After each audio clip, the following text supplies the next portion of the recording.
YouTube, what is going on? Crowder here, and if you guys don't know who I am, I'm the head coach of Atlanta FaZe. I'm an ex-world champion professional Call of Duty player. I went to the World Series of Warzone, and we qualified for that. We basically do everything COD, and today is the big day of Warzone 4, meaning the integration of Black Ops 6 Omni movement into Warzone, and we are going to show you everything you need to know just to get your feet off the ground and kind of get moving for day one. Let's go. All right, now to start this video off, I know a lot of you guys might not have played Black Ops 6. This is mainly for a lot of Warzone players that even haven't really experienced multiplayer, so some of these tips might seem basic, but in general, we want to go through everything because this is going to be a beginner's guide. But we're going to start off with the weapons. If you go to loadouts, you can see that they added some new guns here. I'm using the Krig right now. We already got a bunch of games in. I think we got like 7 or 8 wins. We were frying, and they added new camos to Warzone. There is a mastery camo for Warzone. So what I mean is you could have gotten dark matter on multiplayer. You could have gotten nebula camo on zombies, and that's what a lot of people were grinding. But for you Warzone grinders, especially if you don't play multiplayer, Warzone now has its own special camos and mastery camo,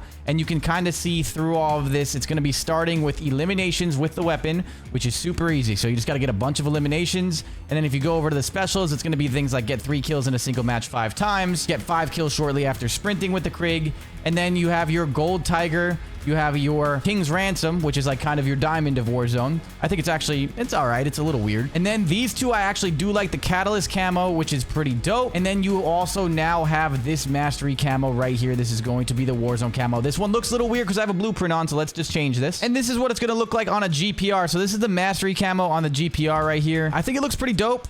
Getting these camos are going to definitely be pretty rough. The eliminations are easy, but once you kind of get past those, it might be a little bit annoying. So now I think my one tip for if you guys are really only going for this master camo, which I don't even think I'm going to do because I kind of want to just enjoy Warzone, but we'll see. It's probably getting a lot of this done in Plunder, but that is going to be the camos of Warzone explained. Let's move on to the next tip for day one. All right, now the next thing that we're going to go through is some of the perks and also just talk about weapon leveling in general. Starting with the weapon levels right now, if you have not played any Black Ops 6 multiplayer and you need to kind of grind your way through some of these guns, depending on what you're going for, you can see right now that if I pull up my double XP, I have some activated right now. All of these tokens have carried over, so you have a lot of weapon XP to now grind. And if I was going to recommend one thing to grind right now, it would probably be your normal plunder. You go to your plunder, you rip some contracts, and you get your guns upgraded pretty quickly, especially levels. Or if you just play regular Battle Royale or the new Area 99 map, which we'll show you guys in a second, just do contracts. And when you complete that contract, make sure you have your weapon out. It will give you that XP for that gun, and it will help you kind of upgrade that. And of course,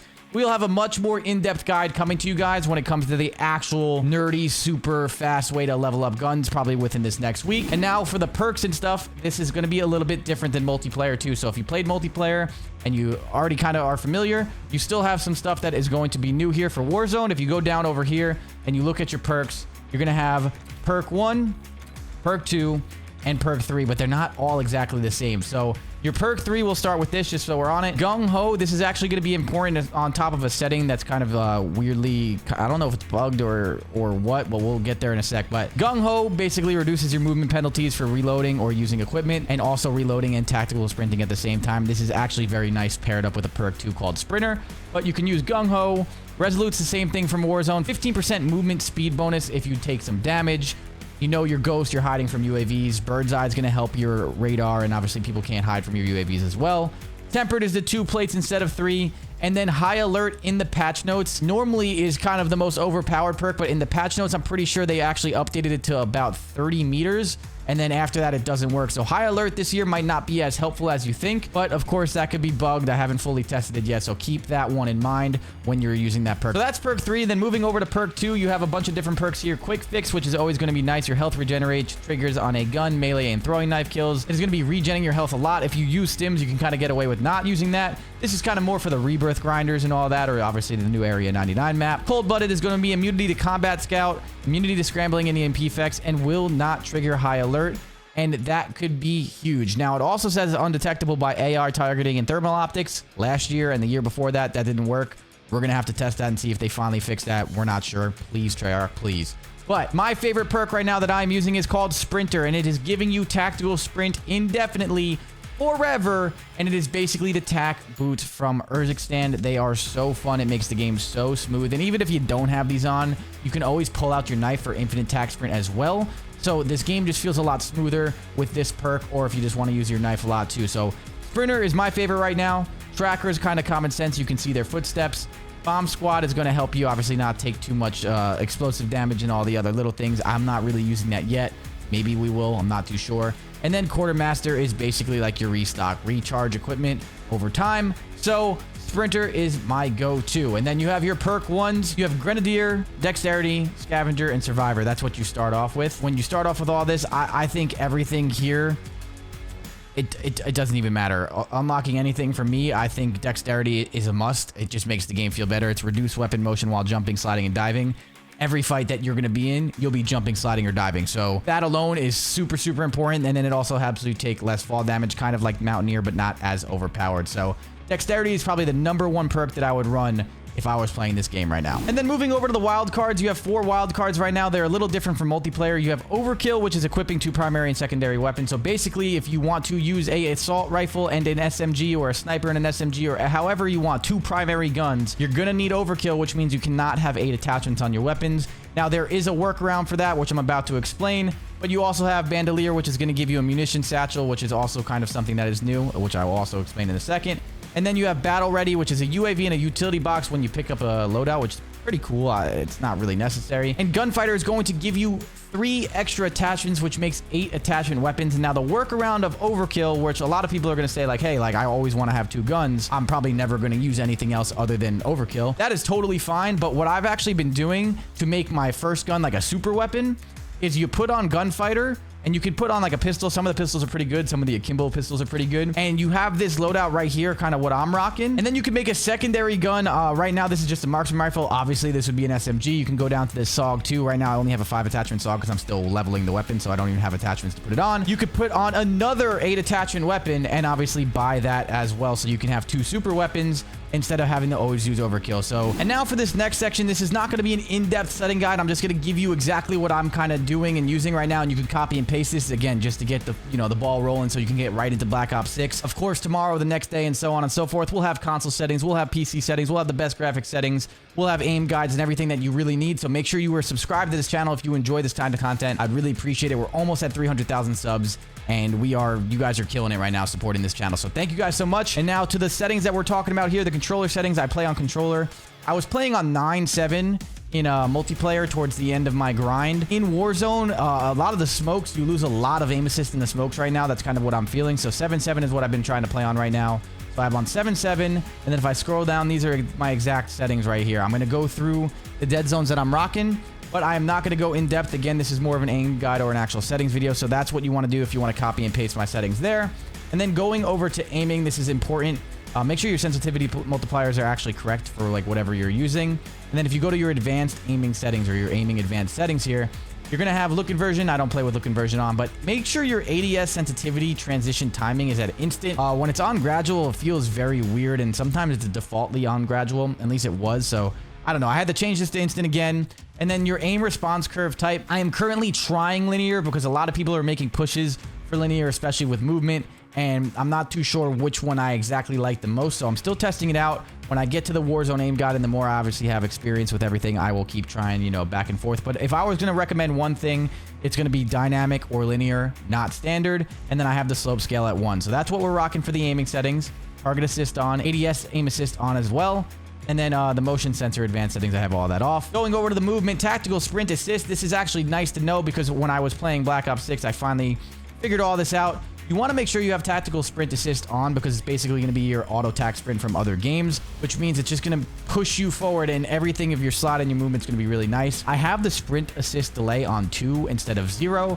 And the reason why is having that very, very, very minimal delay right there, 2 milliseconds of nothing, basically. Sometimes when you're using the hybrid settings, which you should absolutely have on, when you click and hold your left stick in the dive, or sometimes you like click your stick in on accident, with 0 delay, it kind of causes you to either accidentally dive and just kind of mess up your movement. So adding this extra little delay actually has helped me a lot. So adding that delay is huge for me personally. And then having the sprint assist backwards off is actually also very important because a lot of the times when you get to cover, it's kind of natural to, pull back on your left stick to like then also lay down, to like kind of lay down as fast as you can. And like, it's just kind of a natural thing. At least it was for me. I was doing a lot of backwards slides and dives on accident when I was actually in cover, especially playing search and destroy, and it would throw me out of the cover and then I would end up dying. So I actually turned off sprint assist backwards off completely. I think it's very easy to use sprint assist backwards if you want to just actually do the single tap to run, which we'll get to in a second. Everything else is pretty normal. Do not play on anything other than either maybe tap to slide. Maybe tap to slide if you really don't care about diving, although I think that would be kind of crazy with an omni movement game.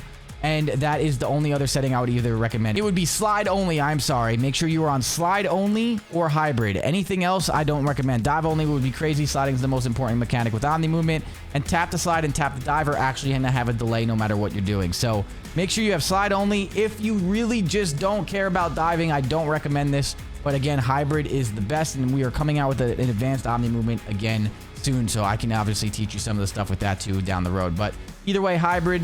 Sprint restore is on. Slide maintain sprint. I actually do like this on in this game. I didn't like that on in the last game, but I do love it now. And then the parachute automatic behavior. Make sure you have that off. Mine reset, and I was just being annoying when I was trying to like land close to buildings in Warzone. I couldn't really get that done. So those are the settings we have on that.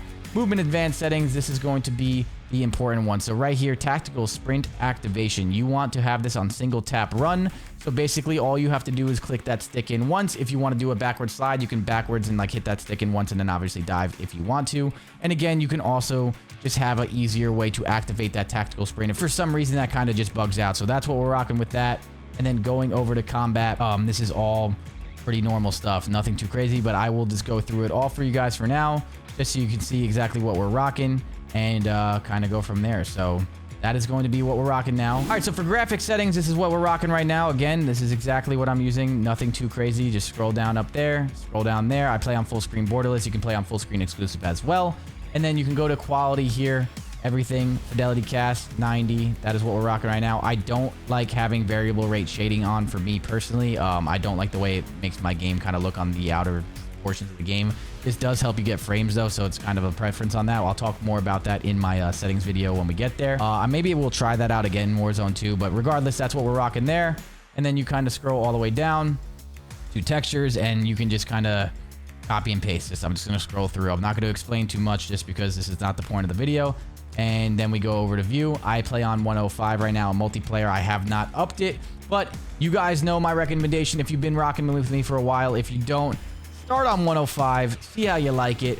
But the more FOV you have, the less visual recoil you're going to have, and especially in Warzone, 110 is usually the sweet spot, and then anything up there to 120 is a little bit more personal preference. But if you're at 120, it's going to be harder to see your opponents, but you'll have less visual recoil. You'll feel like you're moving faster, and you'll feel like you're more cracked. So a lot of people like 120. I would recommend 120, 115, 110, or 105. Any of those you can get away with, and you'll be fine. And then everything else, make sure your blurs are off. Make sure your first-person camera movement and all that stuff is off, and you are good to go with the graphics. A quick run through the audio settings. I have not tried the advanced headphone mode off. I know they took this out in the beginning of multiplayer and then they put it back in. I'm actually going to do a deep dive and talk to Artist War and other people. I do think the audio right now in Warzone, this is not just you when you play it, kind of sucks. I feel like hearing footsteps is really low. Even with Artist War's audio or anything of the audio optimizations that you get, it just doesn't feel that good. So my theory, now you guys let me know in the comments, but my theory is that they're making audio shit without the advanced headphone mode on. So this is something we might have to get. I'm not too sure, and I really hope I'm wrong with that. But we haven't tried that. Audio mix, make sure it's on Sucker Punch. It has the tightest dynamic range. It's going to help you the most. And then everything else is nothing too crazy there. And then, of course, we go to the interface settings to help you be able to see in gameplay HUD. And this is what we got. So we got all that. We got readability, color for customization. This is kind of important. Right now, I have my team and my party at green because it's kind of the same thing. Even if you're not in a party with people, it's your teammates, so it doesn't really matter. And then my enemies are pink, which is going to be, or purple, which is going to stand out a little bit more than red, in my opinion. And then color filter 2, both, and the intensities are going to be at 100 to make your game just look a little bit better, which is just always nice. And then finally, gameplay HUD. We have our HUD bounds all the way in to get that minimap as close as possible, so we don't have to look all the way up to the left of the screen. Minimap shape is square because it actually makes it bigger, which is easier to see. Minimap rotation on, and then everything else is good. Don't turn this radar on, by the way. This shouldn't even be a setting. I don't know why this is even in the game. Turn it off. When you turn it on, it ruins your minimap. It makes it sound like, oh, radar on, I want that on. No, you do not want this on. I don't know why. It's whatever. Regardless, turn it off. And then everything else, I have my center dot on there.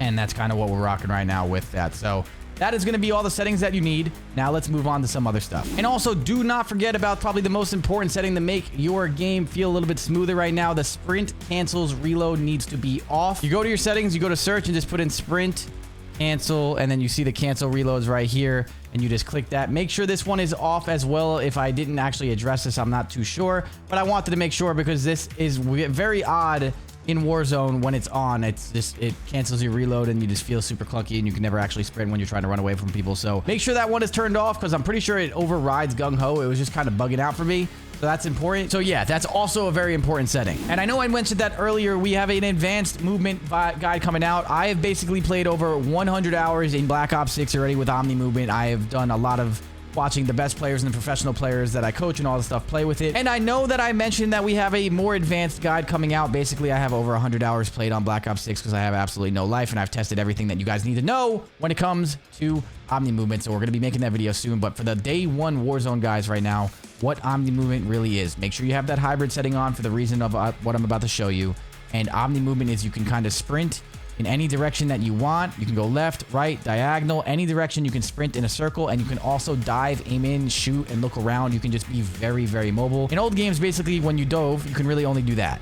Now you can dive, aim in, and shoot all at the same time. So you dive, aim in, and shoot, and you can do that while turning. So you can also dive, aim in, shoot, and you can kind of do that across doorways. So if I was going to this doorway, you can dive, aim in, shoot people, and then keep it moving like that. So you can be very mobile, and it is the same thing with the slide. Instead of having to look forward, slide, and then look to the left to kind of get that angle, now you can actually just sprint to the right and boom. So basically Omni Movement, you can slide forward now with the tac sprint assist. You can get that sprint speed to the left, you can get that sprint speed to the right, and you can also get the sprint speed backwards and slide backwards. So you can do a lot of cool things, like if you're running forwards, turn, slide, and back. You can jump, slide button, and then slide in. You can slide cancel like that, and obviously your slide cancel is just like slide, jump, slide, aim, and jump. So you have a bunch of different ways you can kind of do this Omni Movement, but the basic idea of it is you can do all your movements now in any direction. So you can also do sideways dives. You can also do backwards dives, nice like that, in a bunch of different ways. So the one thing I'll say with the hybrid setting, if you don't understand how to dive, a lot of people in my Twitch chat kind of get it confused. While I am using tactical sprint assist, if I am in tac sprint, all I have to do is hit my slide button. So boom, slide. I'm tac sprinting, slide. I'm sideways sprinting, slide. I'm sideways sprinting this way, slide. Now, if I want to dive, all the differences with hybrid is you click and hold that left stick in. So right now, I'm not clicking my left stick in. I'm just using the tactical sprint assist to push me this way. And you can see, boom. But if you want to actually dive, you have to click and hold your stick. So if I was running forward, you click, hold left stick, and then you hit your slide button, and then you will actually dive. That is the difference with hybrid. So it's going to make it less delayed with tap to slide or tap to dive or anything like that. And obviously you can have the choice of whether you want to dive or if you want to slide and make those movements. So now you can go in any direction. That is the very bare bone basic Omni Movement explanation. And now we're gonna move on to the last part of some new things and new features that were added to Warzone that I'm just gonna run through real quick so you guys don't miss it. And for the final thing, we're just gonna talk about some new stuff that they actually added to the game and some things that have changed that are also probably very important. So first, we're gonna be talking about right here, these lootable perks. So when you are running around on the map right now, there are going to be perks that kind of drop, and you are going to see them, and you're going to be able to actually loot these perks on top of the perk package that you have. So you're not getting rid of any of the perks that you have, and you can get extra perks, which is really, really nice. These perks right here on your screen are familiar, and they were in other war zones, but now you get basically extra stuff to kind of add to your game. I think it's a pretty cool feature.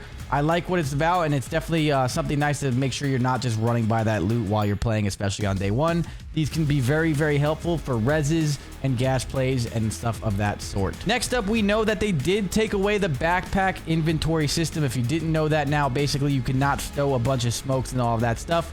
There are some workarounds for that, and it's basically the satchels and just how things are going. So armor satchels are going to be like kind of the old Warzone where you're going to need the armor satchel to carry at least 6 plates to go all the way up to 12. If you don't have that satchel, you're only going to be able to carry 6. So carrying these satchels are very nice, and you can carry both of the satchels at the same time. It's not like you have to pick or choose, or at least that's kind of how it felt when I was playing. I'm not sure if that was a bug or, you know, that was just kind of updated. I'm assuming that's going to be normal just because they want the game to feel fluent.